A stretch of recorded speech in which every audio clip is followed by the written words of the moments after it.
નમસ્કાર દર્શક મિત્રો, સંધાન કાર્યક્રમમાં આપનું હાર્દિક સ્વાગત છે. દર વખતની જેમ આજે પણ આપણે એક વક્તાની સાથે ભેગા થયા છીએ.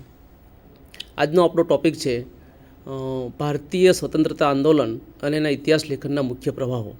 આપણી સાથે વાત કરવા માટે સરદાર પટેલ યુનિવર્સિટીમાં આસિસ્ટન્ટ અધ્યાપક તરીકે કામ કરતા પ્રોફેસર ડૉક્ટર હેમંત દવે ઉપસ્થિત છે. હેમંતભાઈ, આપનું સ્વાગત છે. નમસ્તે. હેમંતભાઈ ઉંમરની રીતે ઘણા નાના છે. એમના નામે એક પણ પુસ્તક નથી, છતાં એમણે બૌદ્ધિક રીતે એટલી સિદ્ધિઓ હાંસલ કરી છે કે વ્યક્તિગત રીતે મને એમનું પરિચય આપવાનું કાયમ ગમ્યું છે. મૂળ તો પૂનાની ડેક્કન કોલેજમાં એમણે scientific method in archaeology and Indian epistemological perspective એના વિશે એમણે પીએચડીની ડિગ્રી હાંસલ કરી છે. એ ઉપરાંત એમના ઘણા બધા શોધપત્રો જુદા જુદા સામાયિકમાં પ્રસિદ્ધ થયા છે. ઇતિહાસ તો એમનો મુખ્ય વિષય છે જ, પણ સાથે સાથે સાહિત્ય અને ઇતિહાસને જોડનારી આખી જે વાત છે એના પણ હેમંતભાઈ પોતે નિષ્ણાંત છે. એમ ગુજરાતીના જે માતબર અથવા તો મહત્ત્વના કહી શકાય એવા સામાયિકોમાં એમના લેખો અવારનવાર પ્રસિદ્ધ થાય છે. એના ઉદાહરણો આપણે આપીએ તો એક જ છે: પ્રત્યક્ષ, શબ્દસૃષ્ટિ, પરબ, ત્રૈમાસિક, ઉદ્દેશ. એ ઉપરાંત ઇતિહાસના કેટલાક જે સામાયિકો છે એમાં પણ એમના લેખો પ્રગટ થાય છે. મને યાદ છે કે લગભગ 1992 કે 93ના વર્ષે પથિક નામનું એક મેગેઝિન જે કે કા શાસ્ત્રી સંભાળતા હતા, એમાં હેમંતભાઈએ એમના જીવનનો કદાચ મારા ખ્યાલથી પહેલો લેખ, એ સમયે પોતે એમએમાં અભ્યાસ કરતા હતા, એમણે લેખ લખ્યો ઇતિહાસ એક શબ્દ ચર્ચા. અને એમાં એમણે ઇતિહાસ શબ્દનું મૂળ ગ્રીક, લેટિન, ભારતીય ભાષાઓમાં કેવી રીતે આવ્યું એ એટલી સરસ રીતે એની છણાવટ કરી હતી કે કેકા શાસ્ત્રીએ એ લેખ છાપ્યા પછી નીચે એક કોમેન્ટ લખી હતી કે આ લેખ જે છે એ લેખ ખરેખર તો એક વિદ્વાન અધ્યાપકના હાથે લખાવો જોઈતો હતો. એક અનુસ્નાતક વિદ્યાર્થીના હાથે એ લખાય છે, એને છાપતા હું ગૌરવ અનુભવું છું. એમ એટલે આવા એક પ્રબુદ્ધ અધ્યાપક આપણી સાથે ઉપસ્થિત છે. હેમંતભાઈ, આપણી સાથે ચર્ચાની આપણે શરૂઆત કરીએ છીએ. એમ બિલકુલ. આપણો વિષય છે ભારતીય સ્વતંત્રતા આંદોલન અને એના ઇતિહાસ લેખનના પ્રભાવો. પહેલો પ્રશ્ન હેમંતભાઈ આપણે એ કરીએ કે એને આમ બ્રોડ સેન્સમાં કહીએ તો ભારતીય સ્વતંત્રતા આંદોલનના ઇતિહાસને જુદી જુદી સ્કૂલના જે નિષ્ણાંતો છે એ લોકોએ કેવી રીતે જોયો છે? એટલે આમાં એવું છે કે એફ.એચ. બ્રેડલીએ એક ઠેકાણે કહ્યું છે કે જે પ્રકારની આપણી જિજ્ઞાસા હોય, જે પ્રકારની આપણી પુષ્ટિ, અંગ્રેજીમાં જેને ઇન્ક્વાયરી કહીએ તે એ હોય, તે પ્રકારે ઇતિહાસ લેખન થતું હોય છે. એટલે સમજો કે હું ભારતના સ્વતંત્રતા આંદોલનનું ઇતિહાસ લેખન કરું તો મારો એક ચોક્કસ ઇતિહાસને જોવાનો જે સામગ્રી છે એનું છણાવટ કરવાનો, એનું પૃથક્કરણ કરવાનો એક મારી પાસે એક ચોક્કસ દૃષ્ટિકોણ હોય. એટલે એ રીતે જુદા જુદા લોકોએ જ્યારે ઇતિહાસ લેખન કર્યું છે ત્યારે એમણે જુદી જુદી રીતે આ આખી વસ્તુને જોઈ છે અને પોતાની રીતે પોતાના જે અંગ્રેજીમાં જેને આપણે થિયોરિટિકલ પર્સ્પેક્ટિવ કહીએ એના પ્રમાણે એમણે ઇતિહાસ લખવાની કોશિશ કરી છે, પ્રયત્ન કર્યો છે એ પ્રમાણે. હવે પ્રભાવો તો આપણે જોયા જ, પણ પહેલો પ્રશ્ન મૂળ તો એ આવે કે આખો આપણો જે કાર્યક્રમ છે એ મોટેભાગે શાળાના વિદ્યાર્થીઓ, કોલેજના વિદ્યાર્થીઓ, અધ્યાપકો માટે છે. તો એ વિદ્યાર્થીઓને આપણે એ સમજાવવું રહ્યું કે ઇતિહાસ લેખન એટલે શું. એમ હવે ઇતિહાસ લેખન એ મૂળે તો જે અંગ્રેજી શબ્દ છે હિસ્ટોરિયોગ્રાફી, એનો ગુજરાતી અનુવાદ કરેલો છે. આ જે ઇતિહાસ લેખન છે એ ઇતિહાસ લેખન આપણે જે કંઈ ઇતિહાસો લખ્યા એના વિશે બીજા તબક્કામાં જ્યારે આપણે અભ્યાસ કરીએ તો એનું ઇતિહાસ લેખન થયું એમ કહેવાય. દાખલા તરીકે અશોક વિશે આપણે જુઓ કે વિન્સેન્ટ સ્મિથે પણ લખ્યું છે, આર.જે. ભાંડારકરે લખ્યું છે, રોમિલા થાપડે લખ્યું છે અને બીજા ઘણા વિદ્વાનોએ લખ્યું છે. તો હવે આ જુદા જુદા લેખકોએ કેવી રીતે ઇતિહાસને જોયો છે એ જો તમારે તપાસવું હોય તો એ પછી અશોકની હિસ્ટોરિયોગ્રાફી અથવા તો અશોકનું ઇતિહાસ લેખન થયું એમ આપણે કહી શકીએ.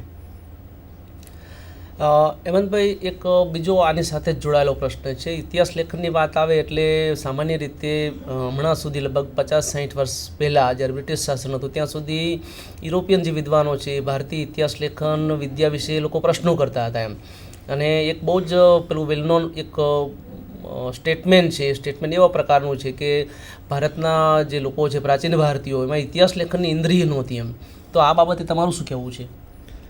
હવે આ જે પ્રશ્ન છે એ ઘણી રીતે ગૂંચવાયેલો છે, ઘણી રીતે એની પાછળ બીજા પણ કારણો કામ કરતા હોય છે. પણ સામાન્ય રીતે જેને આપણે ઇતિહાસ લેખન કહીએ છીએ એ પ્રકારનું આલેખન પ્રાચીન ભારતમાં નહોતું થતું, એ એક હકીકત છે. પણ એનો અર્થ એવો નહીં, જેમ કે કેટલાક વિદ્વાનો કહે છે કે પ્રાચીન ભારતમાં ઇતિહાસની ઇન્દ્રિય જ નહોતી, એટલે અંગ્રેજીમાં જેને હિસ્ટોરિકલ સેન્સ કહેવાય તે. તો એ માનવું થોડુંક મને મુશ્કેલ એટલા માટે લાગે છે કારણ કે તમે છેક ઉપનિષદોથી માંડીને જુઓ તો ગુરુ શિષ્ય પરંપરાના જે અંદર આખા એ આપેલી હોય છે વંશાવળી, અથવા તો પુરાણોમાં રાજાઓની જે વંશાવળીઓ આપેલી હોય છે તે જોતાં આપણને ખ્યાલ આવે, અથવા તો જે અનેક અભિલેખો આપણે ત્યાં મળે છે. તમને જાણીને નવાઈ લાગશે કે દુનિયામાં સૌથી વધારે અભિલેખો ભારતમાંથી મળે છે. તો આ જે અભિલેખો છે એ અભિલેખોમાં પણ જે પ્રકારની ઐતિહાસિક ઇન્દ્રિય છે એ જોતાં આપણે એમ ન કહી શકીએ કે ભારતમાં ઐતિહાસિક ઇન્દ્રિય નહોતી. પ્રશ્ન કેવળ એટલો જ છે કે જે રીતે હિરોડોટસે અથવા તો થ્યુસીડાઇડસે અથવા તો પોલિબિયસે અથવા તો એ પ્રકારના બીજા લેખકોએ યુરોપમાં અથવા તો ગ્રીસમાં જે પ્રકારના ઇતિહાસના ગ્રંથોની રચના કરી હતી તે પ્રકારના ઇતિહાસની ગ્રંથોની રચના આપણે ત્યાં થઈ નહોતી. જે પહેલું ઉદાહરણ છે તે પ્રમાણમાં ઘણું મોડું જે રાજતરંગીણી કલહણનું છે તે. એટલે આપણે ત્યાં ઇતિહાસ લેખન નહોતું એ વાત સાથે હું સહમત થઉં છું, પણ ઐતિહાસિક ઇન્દ્રિયોનો અભાવ હતો તે વાત બહુ સ્વીકારવા જેવી લાગતી નથી મને. એટલે એમાં હેમંતભાઈ એક વાત એ પણ આવે ને કે આજના તમારા જે ધારાધોરણો છે ઇતિહાસ લેખનના, એ ધારાધોરણોને તમે પ્રાચીન ભારતની પ્રજા ઉપર લાગુ પાડો એમ. બિલકુલ. એટલે એ વાત તો કોઈ રીતે આમ આપણને વ્યાજબી લાગતી નથી. હવે આપણે મુખ્ય મુદ્દા ઉપર આવીએ છીએ, અને એ છે કે સ્વતંત્રતા આંદોલનની આપણે વાત કરીએ ત્યારે સ્વતંત્રતા આંદોલન શરૂ થાય એ પહેલાં કોઈપણ પ્રજામાં એક પ્રકારની જાગૃતિ અથવા કોન્શિયસનેસ આવતી હોય છે. તો એ કોન્શિયસનેસ અથવા તો રાષ્ટ્રીય જાગૃતિ અથવા રાષ્ટ્રવાદ જે છે એ બે પ્રકારના બે શબ્દોથી એનો બે શબ્દોનો સમાસ છે, એક રાષ્ટ્ર અને વાદ. તો રાષ્ટ્ર એટલે શું અને રાષ્ટ્રવાદ એટલે શું, એટલે આ આખી ભૂમિકાને તમે જરા એ રીતે ઉગાડી આપો. હવે જ્યારે આપણે સમજો કે રાષ્ટ્રવાદની વાત કરતા હોઈએ, કારણ કે આપણે અત્યારે જે વિશે વાત કરવાના છે એ પ્રશ્ન મુખ્યત્વે તો ભારતીય સ્વતંત્રતા આંદોલનના ઇતિહાસ લેખન વિશેનો છે. હવે સ્વતંત્રતાનું આંદોલન પોતે જ એક રીતે જોઈએ તો રાષ્ટ્રવાદની પરિણીતિ હતું. એટલે જ્યાં સુધી આપણે રાષ્ટ્રવાદને ન સમજીએ ત્યાં સુધી ઇતિહાસની જે આ આખી વાત ચાલી સ્વતંત્રતાના આંદોલનની તે આપણે નહીં સમજી શકીએ. અને રાષ્ટ્રવાદ છે એ રાષ્ટ્ર સાથે સંકળાયેલી વસ્તુ છે. હવે રાષ્ટ્ર એ સામાન્ય રીતે આપણે અંગ્રેજી નેશનના પર્યાય રૂપે પ્રયોજીએ છીએ અને રાષ્ટ્રવાદ છે એ નેશનલિઝમના પર્યાય તરીકે પ્રયોજીએ છીએ. તમે જોશો કે નર્મદ જ્યારે આપણી દેશ જનતા એ લખે છે, કારણ કે એ સમયે એ દેશ જનતા એણે રાષ્ટ્ર માટે વાપરેલો શબ્દ છે, આપણું નેશન, અવર નેશન, એ રીતે. હવે આ જે રાષ્ટ્રની સંકલ્પના છે એ આપણે ત્યાં અથવા તો વિશ્વમાં કોઈ પણ ઠેકાણે એ પ્રમાણમાં બહુ જ નવી અને છેક હમણાંની ઘટના છે એમ કહીએ તો પણ ચાલે. આપણો જે મનુષ્યનો ઇતિહાસ છે 25 લાખ વર્ષનો એને જોતા તો આપણે જુઓ કે યુરોપમાં મધ્યકાલ યુગ પૂરો થયો અને એ પછી ધીમે ધીમે એક તરફ જેને આપણે અત્યારે મૂડીવાદ કહીએ છીએ એની શરૂઆત થઈ. એની સાથે સાથે તમે જુઓ કે યુરોપમાં મુખ્યત્વે જે જર્મનીનો વિસ્તાર છે ત્યાં જે ધર્મ સુધારણાની ચળવળ શરૂ થઈ, પ્રોટેસ્ટન્ટિઝમ, અને એના પરિણામે ધીમે ધીમે એક આ બે વસ્તુઓ છે એ નજીક આવતી જાય છે. એક તરફ જે પ્રોટેસ્ટન્ટ ધર્મ છે તે અને બીજી તરફ જે મૂડીવાદ છે તે, એ બે વચ્ચેનું ગઠબંધન બહુ જાણીતું છે. હવે એની સાથે સાથે જે પવિત્ર રોમન સામ્રાજ્ય એવું કહેવાતું હતું, જેને કોઈ વિદ્વાને સાચી રીતે કહ્યું છે કે પવિત્ર પણ નહોતું, રોમન પણ નહોતું અને સામ્રાજ્ય પણ નહોતું. તો એ પવિત્ર રોમન સામ્રાજ્યથી પોતાનો છુટકારો કરવા માટે આ એક ભાવના ઊભી થઈ જેને રાષ્ટ્રની ભાવના આપણે કહીએ છીએ. હવે આમાં રાષ્ટ્રમાં આપણે ત્યાં જે પ્રતિમાન સ્વીકારવામાં આવ્યું છે એ પ્રતિમાન પ્રમાણે યુરોપનો જે નેશન સ્ટેટ અથવા તો રાષ્ટ્ર રાજ્યનો ખ્યાલ છે એ આપણે ત્યાં લાવવામાં આવ્યો. હવે એમાં જે મુખ્ય વસ્તુ બને છે એ શી બને છે કે એક તરફ તમે જુઓ કે એક ચોક્કસ ભૌગોલિક વિસ્તાર છે, એ ચોક્કસ ભૌગોલિક વિસ્તારમાં રહેતા લોકોની પાસે એક ભાષા છે, એ લોકોની પાસે એક ચોક્કસ ધર્મ છે, એ લોકોની પાસે અમુક ચોક્કસ પ્રકારની દંતકથાઓ અથવા તો પુરાકથાઓ અથવા તો માન્યતાઓનો સંગ્રહ છે. અને આ બધું ભેગું થયું છે અને એમની પાસે એક પોતાનો આગવો ઇતિહાસ છે. આ બધી જ વસ્તુઓ ભેગી થાય છે એને આપણે રાષ્ટ્ર રાજ્ય તરીકે ઓળખીએ છીએ. દાખલા તરીકે ઉદાહરણ આપીને આપણે સમજાવીએ કે ફ્રાન્સ છે તો એની પાસે એક ચોક્કસ ભૌગોલિક વિસ્તાર છે. બીજી વસ્તુ, એની પાસે એક ચોક્કસ ભાષા છે, ફ્રેન્ચ ભાષા. એમની પાસે એક ચોક્કસ ધર્મ છે જે કેથોલિક ધર્મ છે, બરાબર, અને એમનો પોતાનો આગવો ઇતિહાસ છે. અને પરિણામે ફ્રાન્સ એક નેશન સ્ટેટ અથવા તો ગુજરાતીમાં કહીએ તો રાષ્ટ્ર રાજ્ય છે. એની સામે તમે ભારતને મૂકો તો જે વસ્તુ પહેલી જ ઉડીને આંખે વળગશે એ છે કે આ રાષ્ટ્રવાદ એટલે કે નેશન સ્ટેટનો જે ખ્યાલ છે એ ખ્યાલ આપણે લાગુ પાડી શકતા નથી. કારણ કે ભારતનો ઇતિહાસ ભાતીગળ છે એટલું જ નહીં, પરંતુ ભારતનો જે ભૌગોલિક વિસ્તાર છે એ ભૌગોલિક વિસ્તારમાં જુદા જુદા પ્રકારના ઘણા બધા ધર્મો છે. દાખલા તરીકે હિન્દુ ધર્મ છે, મુસ્લિમ ધર્મ છે, શીખ છે, પારસી છે, વગેરે વગેરે, બૌદ્ધો છે. સાથે સાથે ભાષાઓ પણ જુદા જુદા પ્રકારની છે, જુદી જુદી ભાષાઓ બોલાય છે. અને જે પ્રજાઓ રહે છે એ પ્રજાનો પણ કોઈ એક પ્રકારનો, જેને અંગ્રેજીમાં મોનોલિથિક કહી શકીએ અથવા તો ગુજરાતીમાં કહીએ તો એકાશ્મ ઇતિહાસ કહી શકીએ, એવા પ્રકારનો ઇતિહાસ છે નહીં. પરિણામે આ જે નેશન સ્ટેટની વિભાવના છે એટલે કે રાષ્ટ્ર રાજ્યની વિભાવના છે એ ભારત દેશમાં ચાલી શકે તેમ નથી. પણ તેમ છતાંય આપણે ત્યાં અંગ્રેજી શિક્ષણ દાખલ થયું, આપણે ત્યાં એના પછી જે અંગ્રેજોએ સુધારા દાખલ કર્યા, દાખલા તરીકે રેલવેનો સુધારો હોય કે તાર ટપાલ દાખલ કરી હોય, અથવા તો અંગ્રેજી શિક્ષણ જે સૌથી અગત્યનું મારા મતે છે, અથવા તો પરિવહનની જે સુવિધાઓ છે, અથવા તો પ્રેસ જેના કારણે આપણે એકબીજા સાથે ઝડપથી સંપર્ક સાધી શકતા થયા.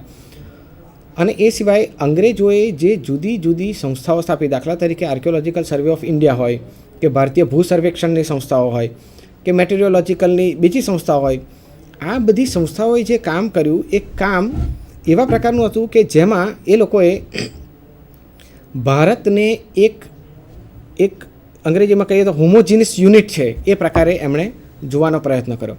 હવે સાથે સાથે અંગ્રેજોએ બીજી જે વસ્તુ કરી તે ઇતિહાસ લેખનની કરી કે ઇતિહાસ લેખન જ્યારે એમણે શરૂ કર્યું ભારતનું, ત્યારે ભારતનો જે આખો ભૌગોલિક વિસ્તાર છે એટલે કે સમજો કે ઉપર હિમાલયથી માંડીને નીચે તમિલનાડુ કે કન્યાકુમારી સુધીનો જે પ્રદેશ છે એ પ્રદેશને એક પ્રદેશ તરીકે જોયો અને એના ઇતિહાસ લેખનની શરૂઆત કરી. અને પરિણામે ક્રમશઃ આપણે ત્યાં એક પ્રકારની આપણે બધા એક છીએ અને બહારથી શાસન આપણી ઉપર આવ્યું છે એ પ્રકારની ભાવના ધીમે ધીમે જાગવા લાગી. અને એ ભાવના સમયાંતરે જુદા જુદા કારણોસર, જે આપણે જોઈશું આગળ જતાં, કે એક મોટા પ્રવાહનું સ્વરૂપ ધારણ કરે છે અને જેને આપણે રાષ્ટ્રવાદ તરીકે ઓળખાવી શકીએ. હા હેમંતભાઈ, એના પછીનો એક પ્રશ્ન આવે છે કે હમણાં આપણે જરા ચૂકી ગયા કે મુખ્ય પ્રવાહોની જ્યારે વાત કરતા હોઈએ આપણે, ત્યારે એમાં કેવા કેવા નામો આપણે ગણાવી શકીએ કે જેમણે જુદી જુદી વિચારધારા અથવા સ્કૂલના જે પ્રોફેસરો છે, અધ્યાપકો, સંશોધકો છે, એમણે ભારતના સ્વતંત્રતા આંદોલન ઉપર પોતાનું સંશોધન કર્યું છે. ભારતના સ્વતંત્રતા આંદોલન વિશે જે લોકોએ મુખ્યત્વે કામ કર્યું છે એમાં આપણે શરૂઆતથી જોઈએ તો ભારત આઝાદ થયું અને એ પછી તરત જ એક ભારતની સરકારે એક પ્રકારનું બોર્ડ રચ્યું હતું કે જેનો મુખ્ય ઉદ્દેશ ભારતના સ્વતંત્રતા આંદોલનના ઇતિહાસને જોવાનો અથવા તો તપાસવાનો અને આલેખન કરવાનો હતો. એમાં શરૂઆતના તબક્કે રમેશચંદ્ર મજુમદાર જોડાયા હતા, એમની સાથે તારાચંદ પણ હતા. અને પાછળથી રમેશચંદ્ર મજુમદારને કેટલાક મતભેદો ઊભા થયા, જેની વિગતે ચર્ચા એમણે એમના જે 3 ગ્રંથો છે ઇતિહાસ, ભારતના સ્વતંત્રતા આંદોલનના ઇતિહાસને, એના પ્રસ્તાવનામાં પણ કર્યો છે અને એનું જે પરિશિષ્ટ આપેલું છે એમાં પણ કર્યું છે. એટલે એ વિગતોમાં હું જતો નથી, પણ એ એક કામ ત્યાંથી શરૂ થયું. અને પછી સમયાંતરે તારાચંદના ઇતિહાસો પ્રસિદ્ધ થયા. પણ આ ઇતિહાસોની સાથે સાથે બીજા પણ નાના મોટા કામો થતા હતા. હવે દાખલા તરીકે સ્વતંત્રતા આંદોલન વિશે આપણે જોઈએ તો તારાચંદ અને રમેશચંદ્ર મજુમદારનો ઇતિહાસ છે, એની સાથે સાથે બિપિનચંદ્ર અને બીજા લોકોએ જે ઇતિહાસ લખ્યા છે તે અગત્યના ઇતિહાસો છે. અથવા તો સુમિત સરકારે આધુનિક ભારતનો ઇતિહાસ લખ્યો છે, એમાં પણ એમણે સ્વતંત્રતા આંદોલન વિશે વાત કરેલી છે. અને એ સિવાય ઘણા બધા બીજા વિદ્વાનો છે, દાખલા તરીકે અનિલ સિંહનું જે રાષ્ટ્રવાદનો ઉદય એના વિશેનું પુસ્તક છે એમાં પણ એમણે ચર્ચા કરી છે. ગેલાગર છે, એમણે પણ આ વિશે ચર્ચા કરેલી છે. C.A. બેઇલી અને એમના જે પત્ની છે એમણે નેશનલિઝમ કેવી રીતે ભારતમાં શરૂ થયો એના વિશે ચર્ચા કરેલી છે. હેમંતભાઈ, બીજો એક જરા તાત્વિક પ્રશ્ન, અને ઇતિહાસ લેખન અને સ્વતંત્રતા આંદોલન આ બંને વચ્ચે કેવા પ્રકારનો સંબંધ છે? આ પ્રશ્ન સીધી રીતે અહીંયા જોડેલો નથી, પણ આ એટલો ઉપયોગી પ્રશ્ન મને લાગ્યો છે કારણ કે એક તરફ સ્વતંત્રતાનું આંદોલન ચાલી રહ્યું હતું અને બીજી તરફ આપણે ઇતિહાસનું પણ આલેખન ચાલી રહ્યું હતું. હવે સ્વતંત્રતાનું આંદોલન અને ભારતીય ઇતિહાસ લેખન આ બંને એક રીતે સાથે સાથે જતા હોય એવું આપણને જોવા મળે છે. દાખલા તરીકે જે ઉપયોગિતાવાદી ફિલસૂફો છે એ લોકો એમ કહ્યું છે કે ભારતને અમે કાયમ માટે ગુલામ રાખવા માગતા નથી, અમે એને સ્વતંત્રતા આપવા માગીએ છીએ, પરંતુ એ ક્યારે કે જ્યારે ભારતની પ્રજા એને માટે લાયક થાય ત્યારે. હવે એનો અર્થ એમ થયો કે ભારતની પ્રજા આ સમયે પોતાની જાતે શાસન કરવા માટે લાયક નહોતી. એની સામે એમ બતાવવાની કેટલાક વિદ્વાનોને આવશ્યકતા લાગી કે પ્રાચીન ભારતમાં પણ તમે જેને લોકશાહી કહો છો એ પ્રકારનું રાજતંત્ર અમારે ત્યાં હતું. એટલે કાશી પ્રસાદ જાયસવાલે હિન્દુ પોલિટી નામનું પુસ્તક કે જે એમનું લખ્યું બહુ જ પ્રખ્યાત પુસ્તક છે, અને એમાં એમણે બતાવ્યું કે જે ગણતંત્રો હતા, દાખલા તરીકે લિચ્છવીનું ગણતંત્ર બહુ જ જાણીતું છે, અથવા તો આ પ્રકારના ગણતંત્રોમાં એમણે જે બૌદ્ધ ગ્રંથો હતા એના અભ્યાસના આધારે બતાવ્યું કે આ ગણતંત્રોમાં આપણે જેને લોકશાહી ઢબ કહી શકીએ એ પ્રકારની રાજવ્યવસ્થા ચાલુ હતી. એમણે એની સાથે સાથે પૌર અને જાનપદની જે આખી વાત કરી રામાયણમાં અને બીજે ઠેકાણે મળતી, અને એમણે જો કે ખોટી રીતે અર્થઘટન કર્યું કે પૌર એટલે એ નગરને લગતી એક લોકશાહી સંસ્થા હતી અને જાનપદ એ ગામડાને લગતી એક લોકશાહી સંસ્થા હતી, જે ખરેખર માન્ય રાખી શકાય તેમ નથી. પાછળથી અલ્તેકરે સ્ટેટ એન્ડ ઇન એન્શન્ટ ઇન્ડિયા પુસ્તકમાં વિગતે બતાવ્યું છે તેમ. પણ જાયસવાલે જે આ શરૂઆત કરી એને બીજા લોકોએ પણ પાછળથી સ્વીકારી હતી. દાખલા તરીકે UN ઘોષાલ છે કે હેમચંદ્ર રાય ચૌધરી છે. તો આ પ્રકારના જે રાષ્ટ્રવાદી અથવા તો રમેશચંદ્ર મજુમદારનું બહુ જ પ્રખ્યાત પુસ્તક કોર્પોરેટ લાઈફ ઇન એન્શન્ટ ઇન્ડિયા, તો આ પ્રકારના પુસ્તકમાં પ્રાચીન ભારતમાં પણ આ પ્રકારની જેને લોકશાહી ઢબની વ્યવસ્થા કહી શકાય, અથવા તો રાધાકમદ મુખર્જીનું પણ આ પ્રકારનું પુસ્તક છે. તો આ ઇતિહાસકારોએ જે વાત મૂકી તે આ પ્રકારની હતી કે લોકશાહી એ અમારી માટે કોઈ નવી વસ્તુ છે નહીં. આ પ્રકારની વસ્તુ અમારે ત્યાં પ્રાચીન ભારતમાં હતી જ, અને પરિણામે તમારે અમને જેટલી, એટલે આ સીધી રીતે કહેવામાં નહોતું આવ્યું બેશક,